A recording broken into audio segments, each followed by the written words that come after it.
تعالى اقول لك.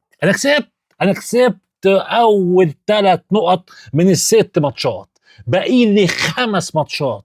اول 3 نقط على بداية المشوار والتتويج بالدوري ال15.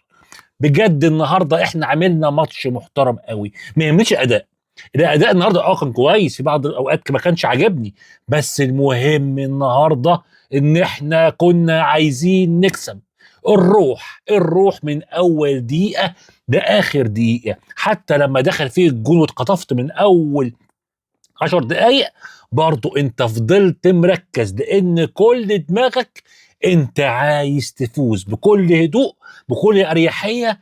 ازاي تعرف تكسب وترجع تاني الماتش بعد لما تكون خسران. النهارده انت عملت ماتش جامد قوي. النهارده انت اديت مؤشر واديت انذار لكل المنافسين. انا جاي اخد واكمل على الدوري. النهارده الكل تحتيك طول ما انت راكب ودايس فوق ومش باصص تحت ومركز بس فوق.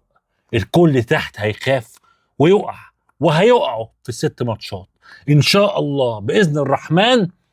ابطال ال15 لسه اول ماتش، لسه فاضل 5، لسه ما عملناش اي حاجه. يا رب انصرنا. مبروك ال3 نقط.